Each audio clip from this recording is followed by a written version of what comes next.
The University Teachers Association of Ghana has threatened to boycott lectures from April 15 if government fails to initiate the process to pay its members book and research allowance for the 2013-2014 academic year. If by 15th April 2014, the NCT, that's the National Council for Tertiary Education, or the appropriate authority has not initiated the process for the payment of the book and research allowances for the 2013-2014 academic year, UTAG will be compelled to withdraw its services.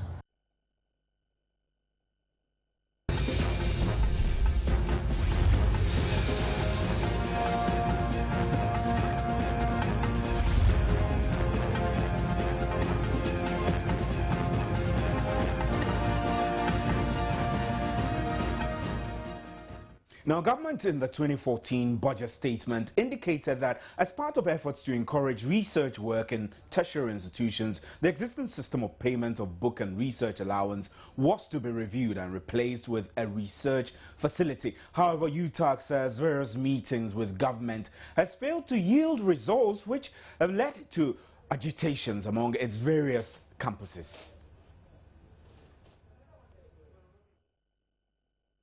The abolition of the book and research allowances will hurt the career development of such category of academics. 4, that the reason why the book and research allowances were introduced in the 1995-96 academic year are even more relevant today than at any other time in the past, owing to the large student numbers resulting from increasing enrollment at the public universities, which have increased the research and teaching burden of lecturers enormously. If government goes ahead with the proposed abolition of the book and research allowances, it will have grave implications for the future of public universities in Ghana. We must admit that since our last press release and subsequent explanations by the leadership to clarify the issues on some radio and TV stations, UTAG has had some separate interactions, both formal and informal, with the sector minister and the deputy in charge of tertiary education. At those meetings, UTAG's position was made clear, and indeed cogent arguments were advanced to justify the retention of the book and research allowances. UTAG has noted with concern the casual manner in which the Minister of Education met with its leadership on this issue on the 27th of February 2014. Our official request to the National Council for Tertiary Education, that's the NCT, to initiate the process for the payment of this academic year's book and research allowance by 31st March 2014 appears to have been ignored. So far, the leadership of UTAG has managed to contain the frustration and anger of its entire membership on the various campuses and demonstrated the highest level of magnanimity and cooperation on this matter, all in the effort not to disrupt the academic calendar. Presently, there is evidence of agitation on the part of UTAG members on the various campuses, which the leadership of UTAG may not be able to contain should they develop into full-blown industrial action. If by 15th April 2014, the NCT, that's the National Council for Tertiary Education, or the appropriate authority has not initiated the process for the payment of the book and research allowances for the 2013-2014 academic year, UTAG will be compelled to withdraw its services.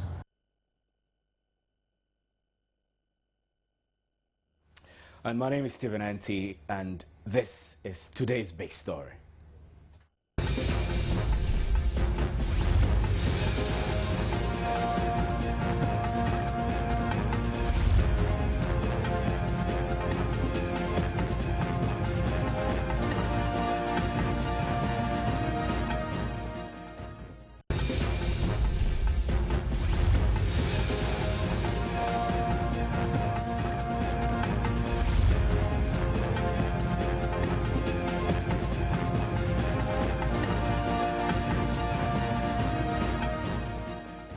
Welcome back to today's big story. I have in the studio Samuel Nkuban, who is UTAG Secretary, University of Ghana, Legon branch. Also, we'll have on the phone Anis Hafa, who is an educationist. We're going to do serious discussion about this. So, Samuel, good to have you in our studio for this. It's always one threat or the other. What at all do university teachers want? Thank you very much, and I say good evening to our listeners. And our position is pretty simple. The press conference today had to deal with the issue of the abolition of what exists already for university lecturers as book and research allowances. Now, what it is that from different platforms, we have heard government functionaries indicate the intention of government to abolish these book and research allowances that university lecturers got in the time past, and currently we still, in the last academic year we got that, and so we expect that the 2013-2014 academic year we should as well get that. Now the indication of is that book and research allowance was going to be replaced by a national research fund, and the National Research Fund is something that everybody agrees is a good thing. UTAG has a very simple philosophy that, well, to set up a National Research Fund is a good thing. UTAG proposed that as far back as the year 2006. For whatever reason, it wasn't set up. Now, government has the intention to set it up, but wants to take away the allowances of UTAG members. But why do you want as the seed money to set it up? Eat your cake and have it. I mean, the government is considering setting up a fund which you can use to fund your research, basically. You still want to get that one, and you still want to get the allowance that continues to be paid to you for research. There is a distinction between the two. The current book and research allowances paid to university lecturers is a negotiated condition of service for university lecturers. Okay. And this was done as far back as the year 2005-2006. And the essence was for the university lecturer to be provided some basic tools to work with. Okay, you employ a professional, you need to provide the person the tools to work with. And what we work with are the research materials, subscribing to journals, buying. In fact, in recent times when we can say technology is advancing, those days you needed to probably get yourself connected to the internet services. You probably have to pay to attend conferences and so on and so forth. So that is what basically every single lecturer will get this minimum support to be able to do desktop research. In fact, if it is appropriate. For the university lecturer, that was basic. Very basic. It's part of your package, that when you're employed in a university, you get that as part of your package of employment. Exactly. And it wasn't the case until the year 1995-96, when that was negotiated. Apparently, if you were employed, you were not given any tools to work with. You had to find a way of sorting yourself out, using probably something from your own remuneration. And so, ultimately, when this was negotiated, it gave some room for people to be able to do some more work, to be able to attend conferences, and to be able to publish. Don't forget, a university lecturer is not promoted unless you publish. And you cannot publish without research. Now, what we are saying is that the distinction between this and the National Research Fund is that the reason for which we proposed this in the year 2006 was this, that this is a growing nation. There are areas of interest to national development. Now, if you set a National Research Fund, this should focus on areas of national priority in terms of our development needs, so that people can... And that is not necessarily bad, right? It's not bad. That was why UTAG proposed that as far back as 2006. Now, what we are noting is that that is not going to be available for every single lecturer in this campus. Why? On this universe. How much would it be? Why? We are thinking of a startup fund of 15 million Ghana cedis, which will not, if you want to do a major proposal. A colleague of mine did a proposal for a project from external funding, which was €1 million for just a department. All right, so that if the over 3,000 lecturers all apply to this National Research Fund. Not all 3,000 lecturers will be doing research at a go. So that if you are thinking about opportunity cost and prioritizing cost of running universities, then perhaps this is the best way. No, but what you don't get right is the fact that every single lecturer, every single one of the 3,000 plus lecturers has to be promoted by virtue of research and publication. And so the basic amount for everybody per year to be able to do some desktop research which will facilitate your enhancement of your teaching notes, as well as giving you some data to be able to publish and get promoted accordingly. If that basic level is not given, then of course I apply for the National Research Fund. I get, for example, 100,000 Ghana cedis for a major research, and somebody else doesn't get a PESWA. And the person, what happens to the person? The person doesn't get to do even desktop research we've heard of instances where lecture notes are as old as 5 years, and they still recirculate and feed them to students. Really. Well, so perhaps you're not being fair to the, reality, the taxpayer asking for too much. I doubt how realistic that is, because I have been on this job from as far back as Samuel, I'll have you hold. I'll get onto the phone line and speak to Anis Hafa, who is an educationist, is joining us. We don't want to hold him for too long. Good evening, sir, and thanks for joining us on today's big story. Ms. Anis Hafa, if you can hear us.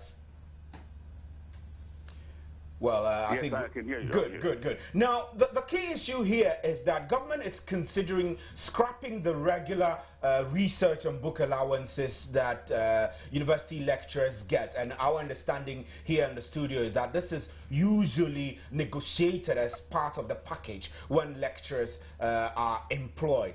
Government wants to do away with that, and in place of that, set up a national research fund for which lecturers who require specific support and funding for whatever work they're doing, publications, research, would have to perhaps apply to this fund and get the support.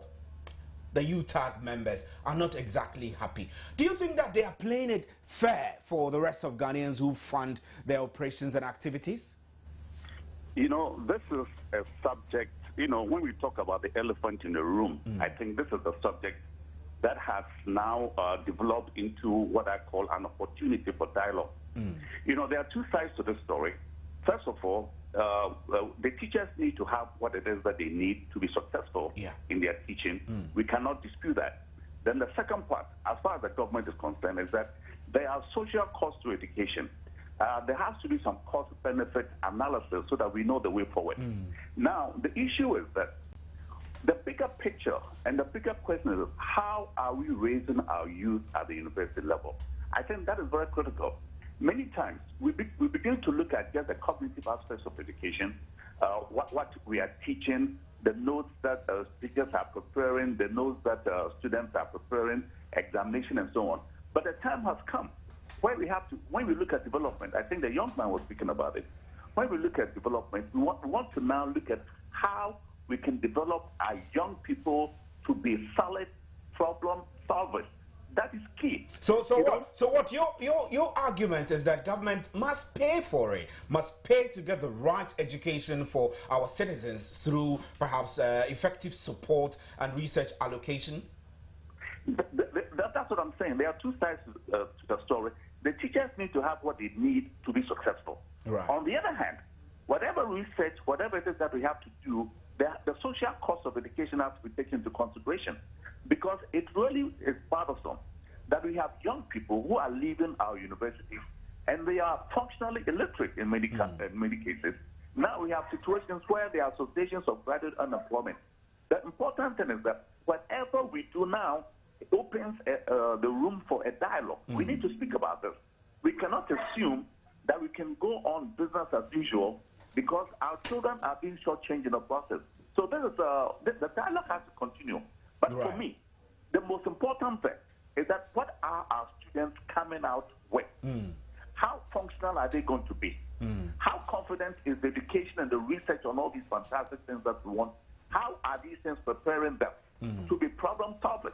you know, many times when I talk with kids, young people who have left the universities, and they are almost dysfunctional, they are passive, they are waiting to be told what to do and that sort of thing.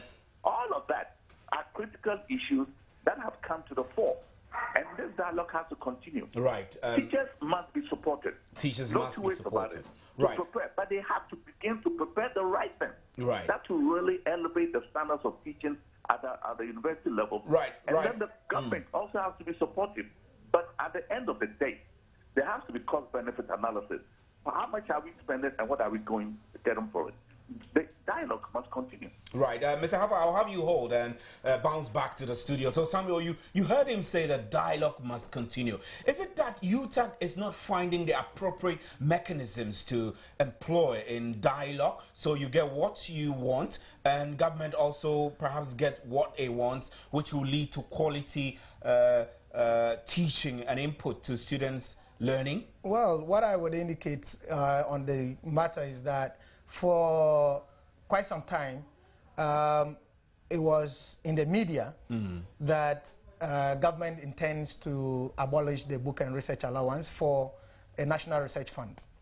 On different platforms, government functionaries said no, made pronouncements to that effect. To that effect, right. And then, of course, it was not until the 2014 year budget statement in Parliament that clearly it became something of concern to UTAG members that indeed it was in the budget statement that the book and research was going to be replaced with a national research fund. Right. Now, from then, UTAG leadership has engaged with government functionaries as well on formal, informal platforms where... So the simple thing is that you don't want the book allowance to be scrapped or replaced with anything, or you want the research fund to run alongside a book allowance? We have made the argument that the National Research Fund can coexist with the book and research allowance, which is paid.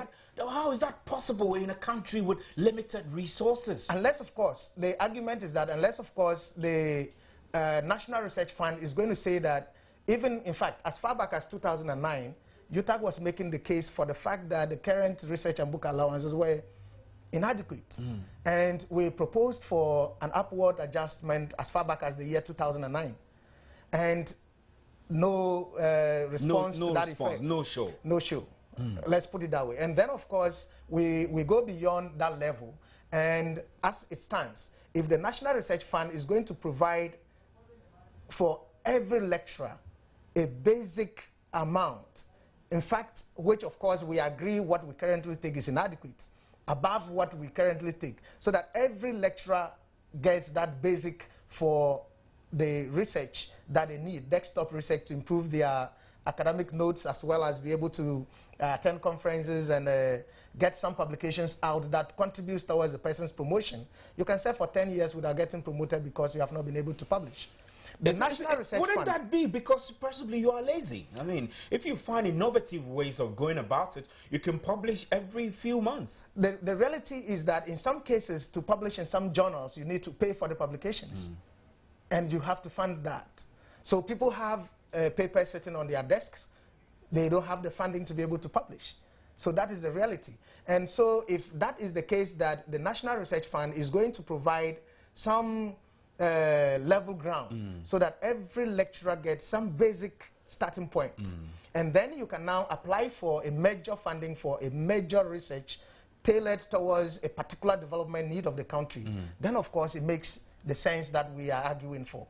But if not, then, of course, the National Research Fund is set up. You apply, I apply, all 3,000 plus lecturers apply, and 3 of us get. But of course, you know it's not possible. It is not possible. 3,000 of you will apply for it at a time. That's not possible. It is possible because everybody wants to research and wants to get promoted, wants to publish, wants to update his lecture notes and go to the classroom and deliver for the students to feel that, yes, this is good.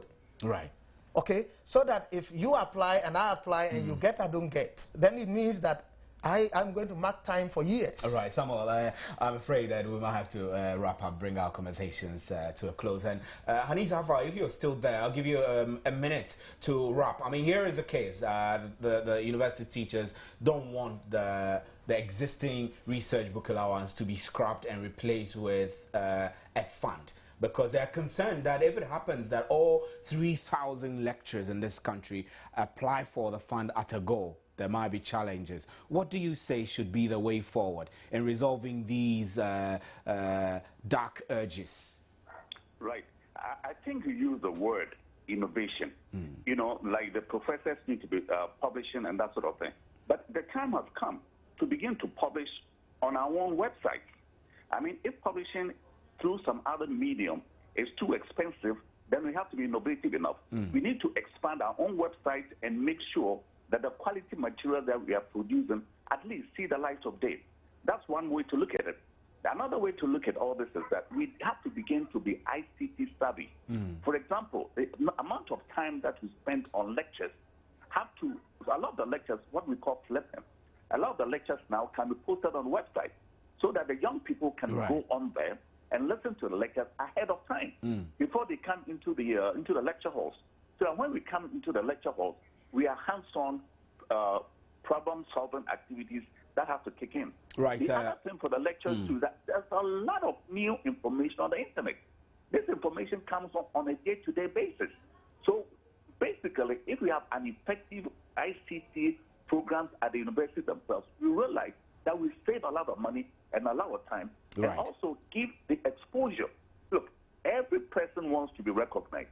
Every professor wants to be recognized. Right, Mr. Hanis Hafa, I'm afraid that we might have to wrap down on our conversation. We apologize, but that's all time will allow us. But thank you very much for staying with us. This has been today's Big Story. We'll take a break and we'll come back to devote some time for developments that are coming in from the MPP delegates preparations for the Delegates Congress. Stay with us.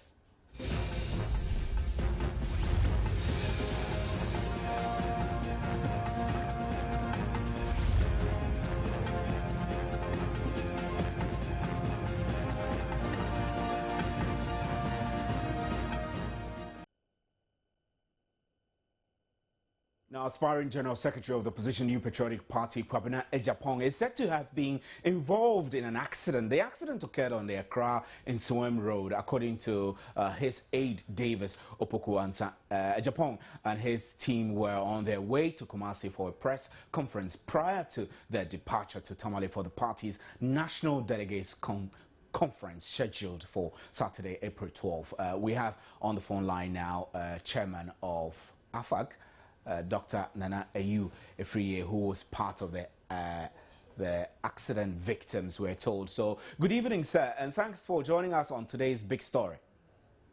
Yes, good evening, my brother. This must come as a very worrying situation for you. Can you give us an update how Mr. Ejapong is doing currently before we even talk about what happened?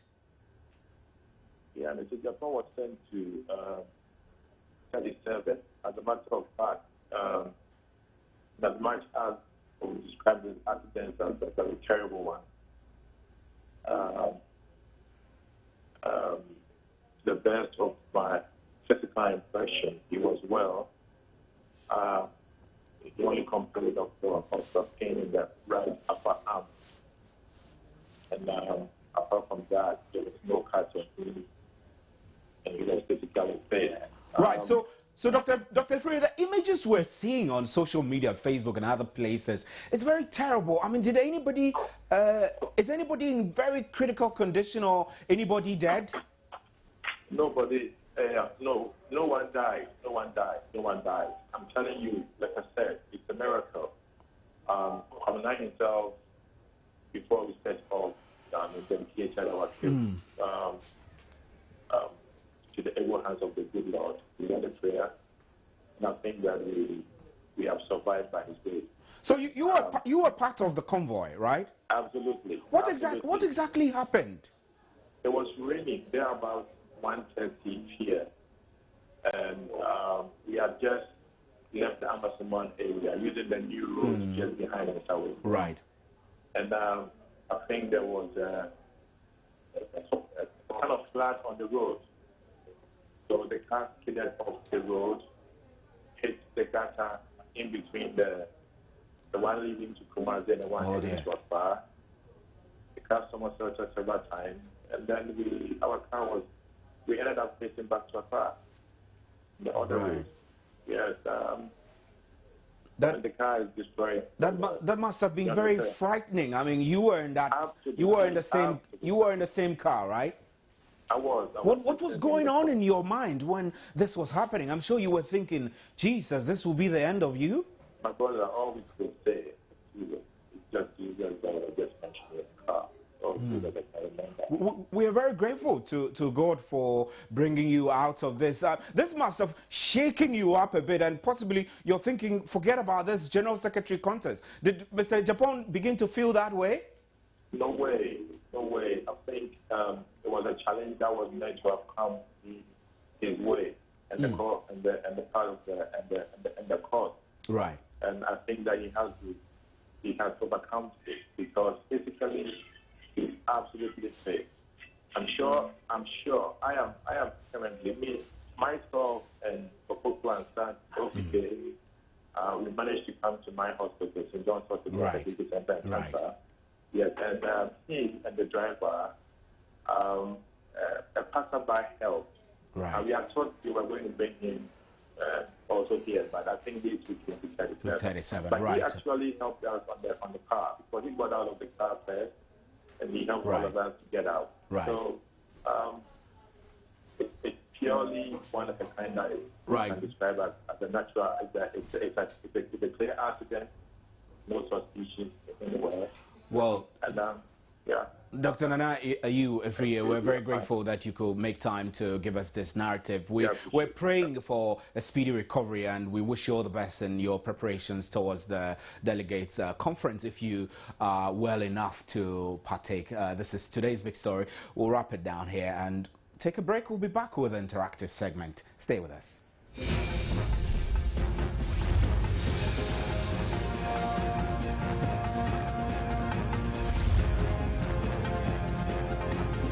Back to the interactive segment, and Mariam Ture. Hello. How are you?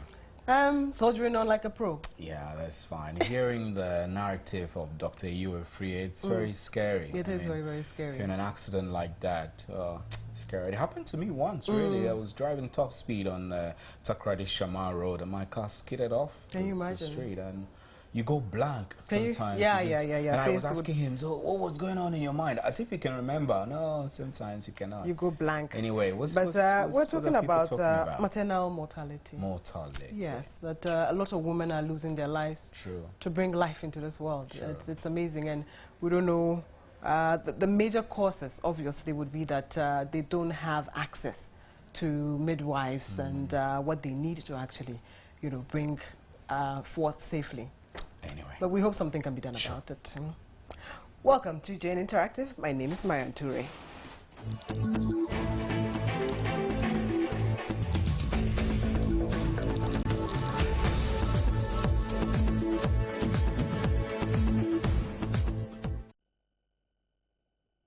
You're welcome. If you're just joining us, you haven't missed much. This is JN Interactive within today's big story. And we're talking about maternal mortality and child death. And it looks like Ghana would be missing our MDG targets 4 and 5. But before we start, I'd like to announce all the social media tools that you need to get in touch with the show. We are on Facebook, facebook.com/joynews-on-TV. You'll find us there. We put so many comments there, posts there, comment on them, and we would amplify your voice by sharing them with the rest of the world. We're on Twitter. We tweet at Joy News on TV, and the hashtag to use will be JN Interactive GH.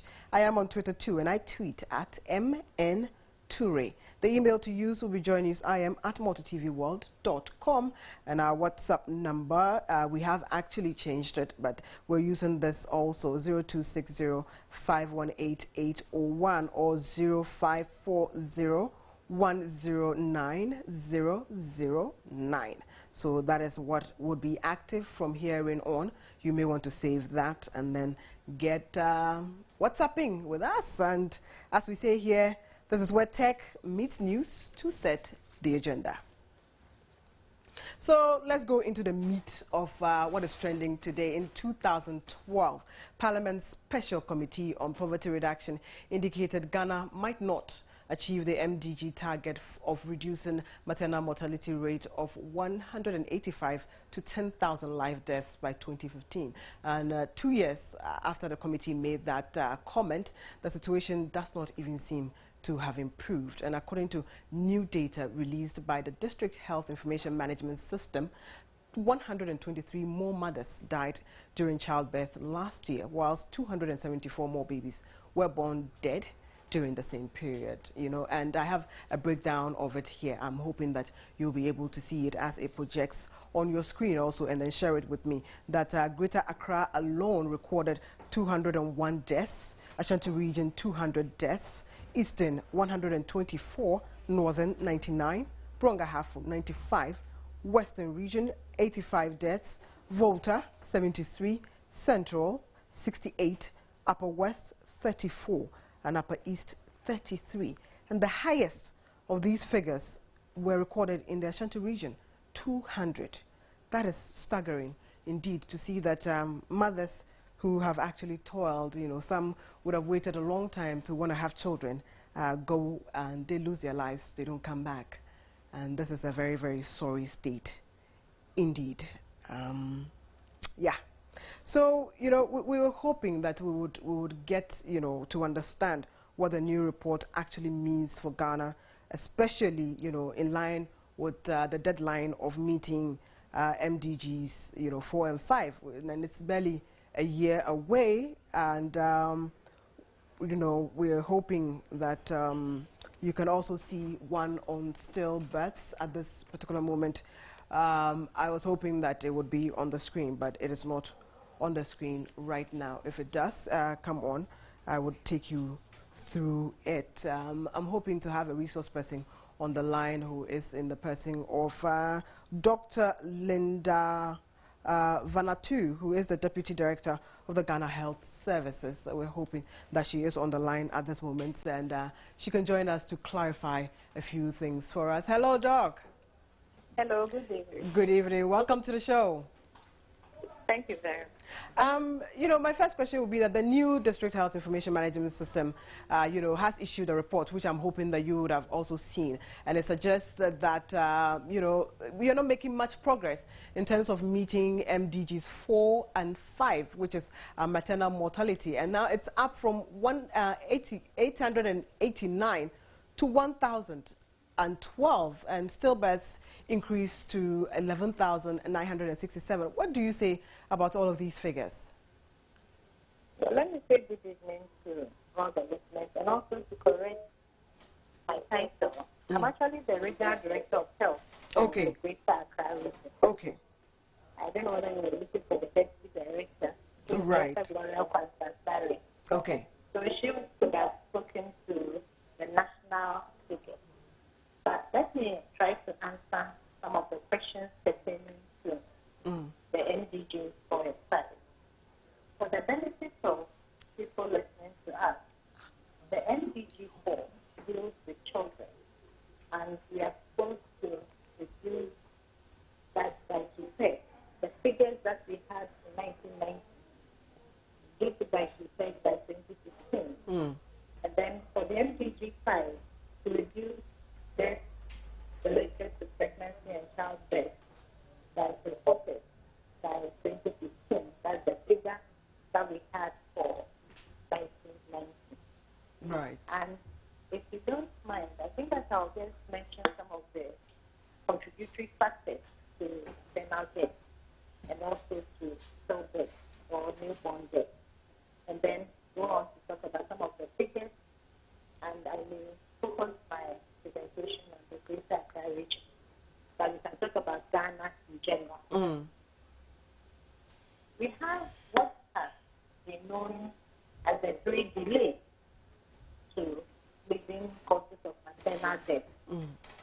The first one is the woman and her family deciding to go to the health facility for health care services relating to pregnancy and childbirth. The second one is to do with getting to the health facility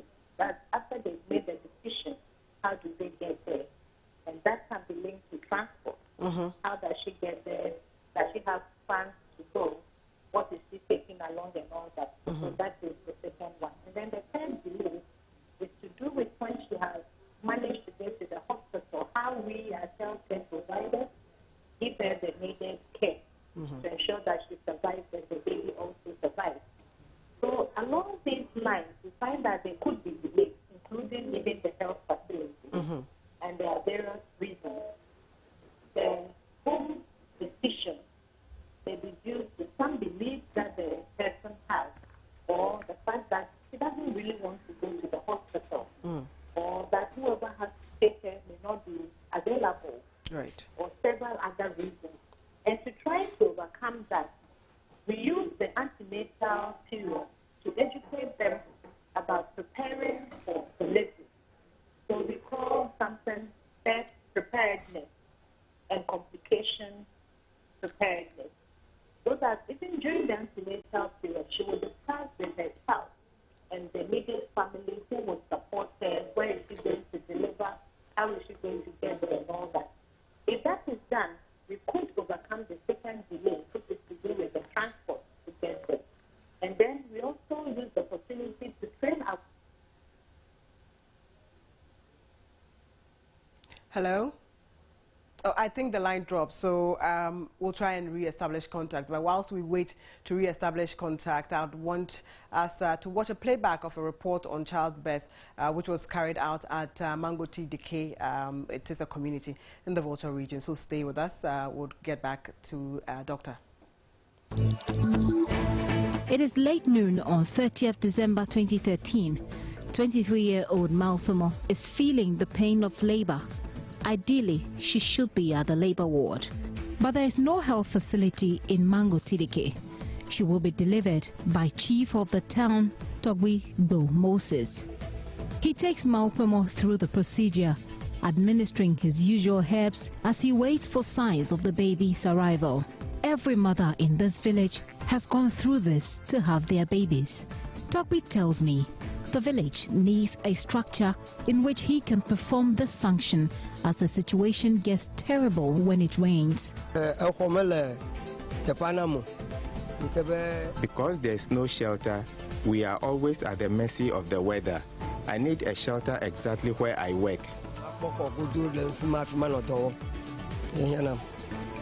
He's also seeking basic needs like hand gloves and disinfectants to help prevent the transfer of infections. Malfamo shows off her baby with pride after a week. She is convinced that the services she received here at the village will be her first choice to any hospital. Togwi is able to deliver us, so we only go to the hospital when it becomes very necessary. She's not alone with this thought. Christy had her baby on the floor a few months before Malfamo and shares inner thoughts. I have 6 children by him. I can confirm that Togbi has enough experience to handle any pregnancy. The only problem is that delivery is done in the open. I know in the hospitals, you are delivered in a room. District Chief Executive of the Agotime-Ziofe traditional area, Michael Ajaho, promises some attention to the situation after emphasizing Mangotideke cannot have a health post because the number of people here falls below the threshold. The bed floor to them. If we ask them to give them bed to them, they said no. If we realize what it's doing, if it is telling the truth, the Ministry of Health will also have to come in before the assembly will get up. Traditional birth attendants like Togbi Moses remain indispensable in villages and towns all over Ghana. A little more capacity building and appropriate resourcing of these service providers promises a positive impact on reducing maternal mortality and achieving universal access to reproductive health.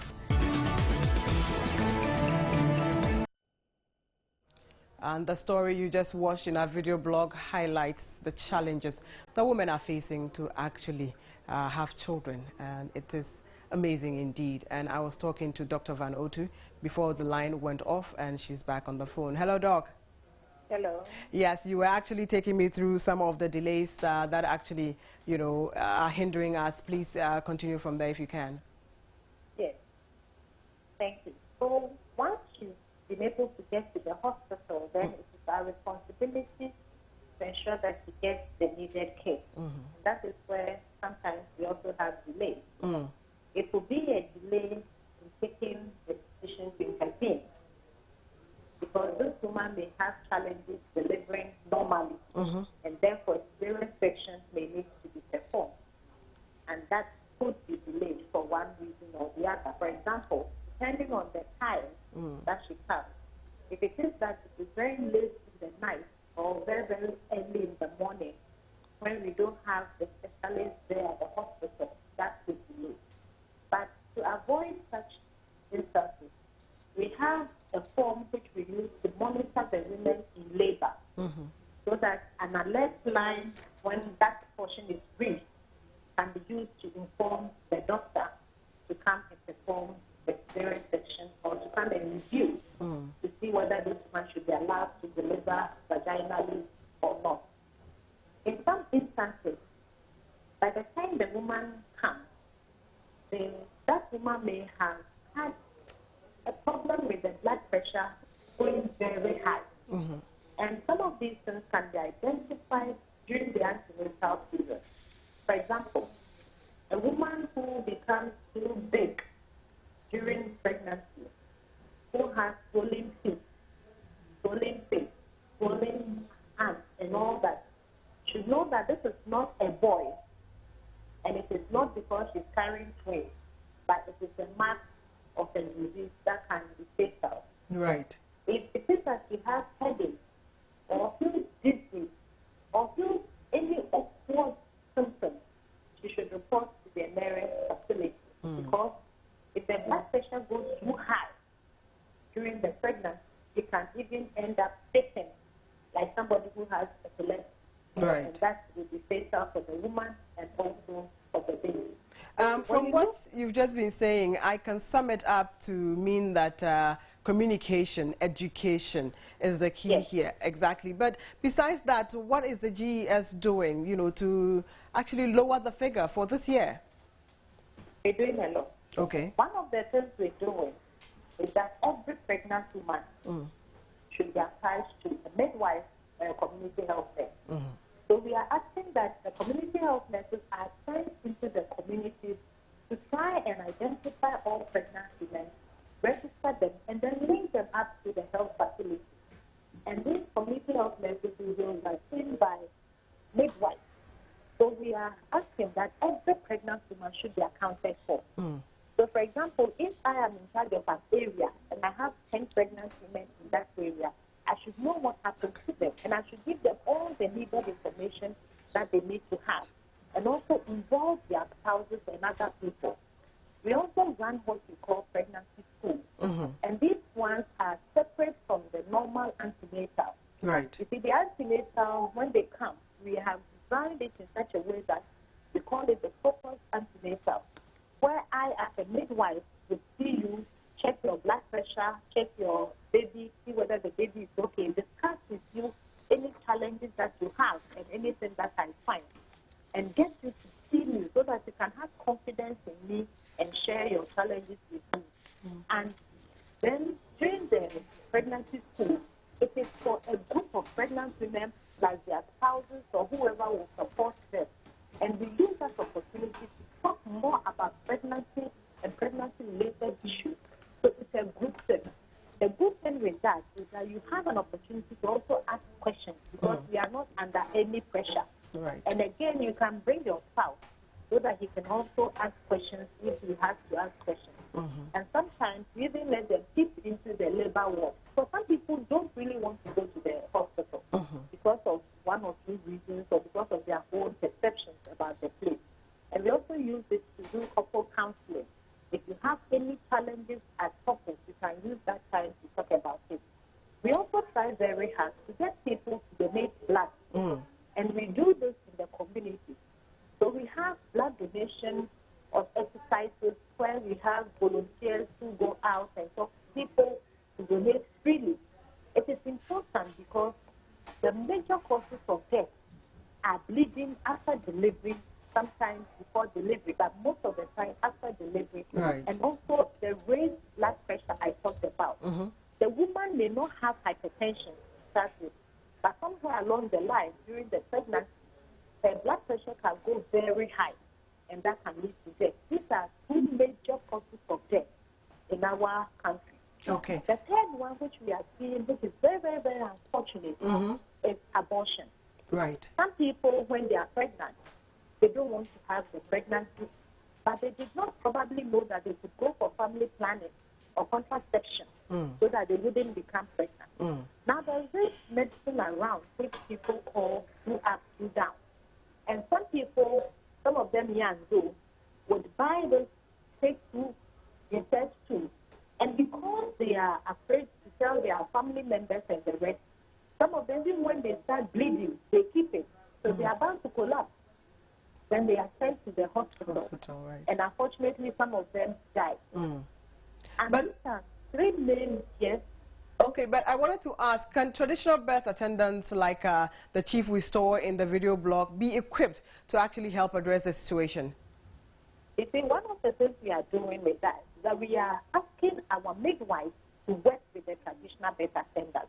You know, it is not just a woman delivering and having a baby. It is a quality of life also.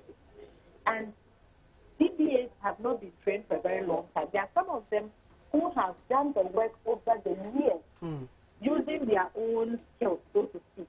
Right. We are talking about skilled delivery or supervised delivery, where we are sure that the person who is conducting the delivery is trained. Okay. Because we don't just want to have a baby born alive, but we want to have a baby who has quality of life for the rest of her life. And then the woman should also have the best of care after she has delivered. Okay, so doctor. we cannot wish them away, but we are asking that as our community of nurses, as our midwives follow the women up, they should also find out whether they are DBAs and collaborate with them. And we have very good collaboration in some of our facilities.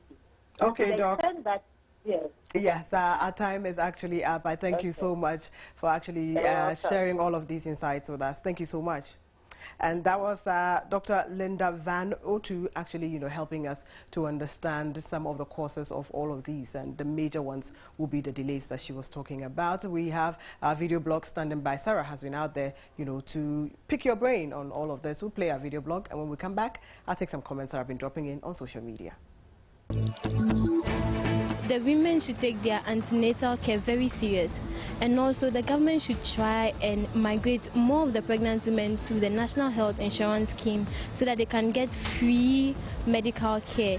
I believe that because most of them are not able to get the free medical care, they don't really go for the antenatal and they don't get the drugs to take, so they get complications during pregnancy and after pregnancy. That the government should establish more hospitals, and also the Ministry of Health and other educational or medical organizations or centers should go to the marketplaces. They should also go to schools, go to several places to educate the women, most especially about their health, to talk to them about how to maintain a good health before and after giving birth.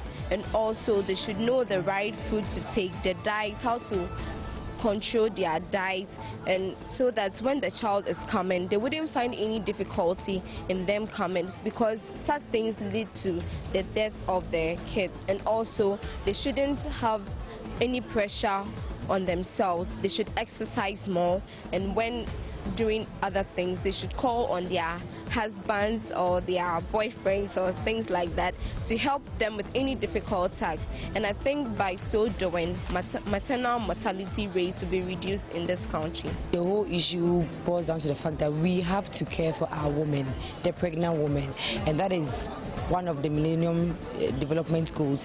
And so before we can prevent the death of unborn children or unborn babies, we have to look after our women. They should go for the antenatal, post-antenatal, pre-antenatal treatment before we can prevent that.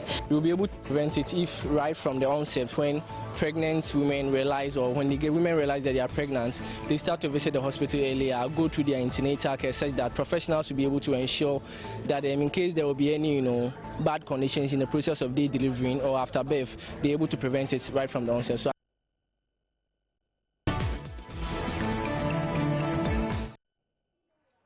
yes, and that was our video blog for today. You've all been sharing so many comments with us, both on Facebook and also on WhatsApp.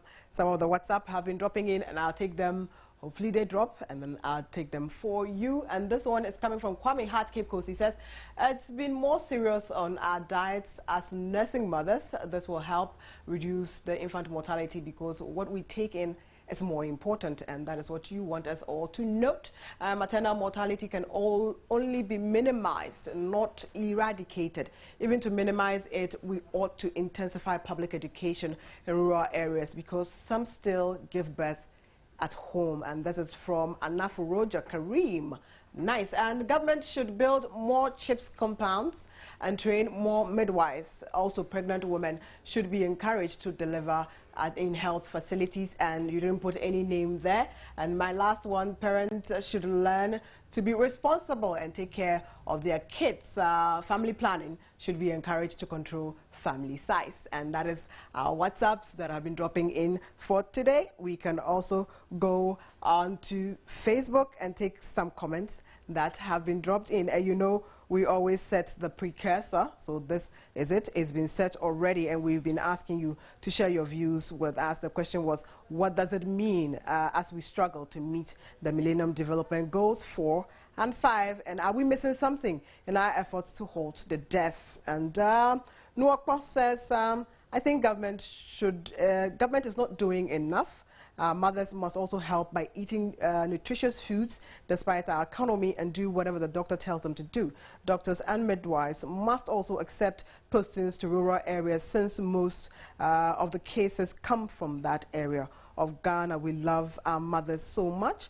Newton Jefford says we are missing a lot because of the attitudes of people who are supposed to make sure that these deaths are avoided. God save Ghana. What dad, a lot is as a result of negligence on the part of doctors. Bernard Kwame Hart, it's about time we educate mothers on good nutrition. Eating well-balanced diet is the best of all. Let's eat more fruits and vegetables in our diet to keep mothers and children safe. Isa says, death is something that cannot be controlled. So that's what you're thinking. It can't be controlled, so we should what? We should die? Come on. No. Abdullahi Abdulrazak, our mothers are so important to us, and why should we allow them to suffer? We need to contribute our quota to combat this canker. And that is where we ended for today on GN Interactive. Stephen H is back, so we can wrap up together. Hello. My entry was not too grand, right? Well, my entry was not too grand. How are you? Terrible, huh? About this mortality thing. Yeah. And there's actually a billboard in town with a pregnant woman on it. And I think it's saying that, is it pregnancy? Should it be a death sentence or something? It shouldn't be. Exactly, surely. And it's... it shouldn't be. It's amazing. It's amazing. Anyway, the stories you should expect on News at 8 with Israel Live. The University Teachers Association of Ghana, as we said, has threatened to boycott lectures on April 15 if government fails to initiate the process to pay its members book and research allowance for the 2013-2014 academic year. And also to expect in News at 8 with Israel Lai, sole judgment debt commissioner Justice Yawapo has blamed negligence and a lack of patriotism on the part of some public officers for most of the inordinate judgment debts that have come before it.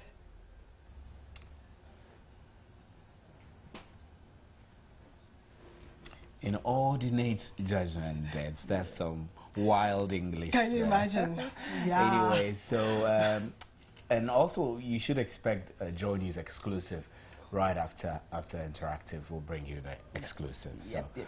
my name is Stephen Anti, and it's great having you here on the interactive segment and today's big story. And my name is Marian Ture. Do enjoy the rest of our programs. Have a good evening. Good evening.